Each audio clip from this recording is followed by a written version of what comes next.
తూర్పు ప్రజలు మళ్లీ గద్దె రామ్మోహనే ఎమ్మెల్యేగా రావాలని 90% మంది ప్రజలు కోరుకుంటున్నారని కృష్ణా జిల్లా మాజీ జెడ్పీ చైర్పర్సన్ గద్దె అనురాధ తెలిపారు. జనసేన బీజేపీ కూటమిని గెలిపించుకునేందుకు సిద్ధంగా ఉన్నట్లు అనురాధ పేర్కొన్నారు.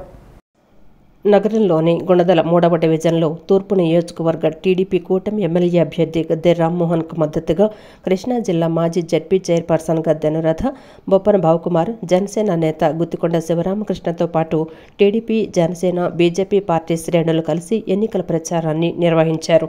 ప్రతి ఇంటికి వెళ్లి ఎన్డీఏ కూటమి అధికారంలోకి వస్తే అమలు చేసే సూపర్ 6 పథకాలకు సంబంధించి కరపత్రాలను పంపిణీ చేసి మీ అమూల్యమైన ఓటును సైకిల్ గుర్తుకు ఓటు వేసి గద్దె రామ్మోహన్ను గెలిపించాలని ఓటర్లను అభ్యర్థించారు.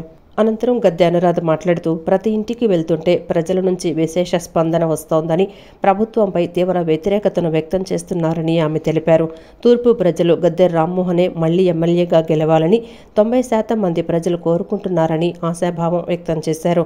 ప్రజలు తెలుగుదేశం పార్టీ, జనసేన, బీజేపీ కూటమికి ఓట్లు వేసి గెలిపించుకునేందుకు సిద్ధంగా ఉన్నట్లు అనురాధ పేర్కొన్నారు.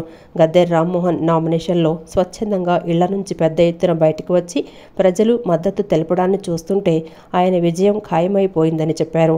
తూర్పు నియోజకవర్గ అభివృద్ధి గద్దె రామ్మోహన్తోనే సాధ్యమని ప్రజలు నమ్ముతున్నారని స్పష్టం చేశారు. గత టీడీపీ హయాంలో 2,360 కోట్లతో తూర్పులో గద్దె రామ్మోహన్ అభివృద్ధి, సంక్షేమ కార్యక్రమాలు చేశారని చెప్పారు. గత 5 ఏళ్లు అధికారం లేకపోయినా సొంత నిధులతో ఉపాధి మార్గాలు చూపించిన వ్యక్తి గద్దె రామ్మోహన్ అని అన్నారు. జగన్ ప్రభుత్వంలో ఉపాధి మార్గాలు నిర్వీర్యమై కార్మికులు రోడ్డున పడ్డారని ఆవేదన వ్యక్తం చేశారు.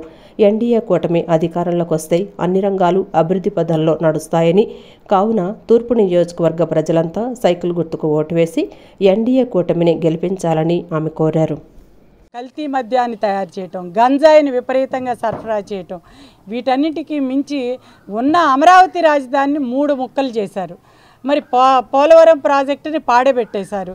రైతుకు వాళ్ళ నీళ్లు లేని పరిస్థితి, రాజధాని లేక అదేవిధంగా ఇసుకని పక్క రాష్ట్రాలకి బంగారం లాగా అమ్మేసుకోవటం మూలంగా ఇవాళ అసంఘటిత కార్మిక రంగానికి, ప్లంబర్లకు కానివ్వండి, ఇవాళ చేతి పనులు చేసుకునే వాళ్ళకి, నిర్మాణ రంగంలో ఉన్న వాళ్ళకి ఎవ్వరికి కూడా పనులు లేని పరిస్థితి. మేము గతంలో 1000 రూపాయలు సంపాదించుకునే వాళ్ళం రోజుకి, ఈ రోజున వారానికి కూడా 1000 దొరకని పరిస్థితి ఇవాళ ఉందని చెప్పి వాళ్ళు వాపోతూ ఉన్నారు. ఇవాళ ఏ రంగం చూసినా కూడా మరి కరెంటు ఛార్జీలు పెరిగిపోయినాయి, అదేవిధంగా నిత్యావసరాలు పెరిగిపోయినాయి. వీటన్నింటితో వీళ్ళు చాలా ఇబ్బందులు పడిన పరిస్థితి మనందరం కూడా చూసాం. మరి ప్రజలందరూ కూడా ఈ రోజున తెలుగుదేశానికి సైకిల్ గుర్తుకు ఓటేయటానికి సిద్ధంగా ఉన్నారని చెప్పి తెలియజేస్తూ జై తెలుగుదేశం, జై జనసేన, జై బీజేపీ.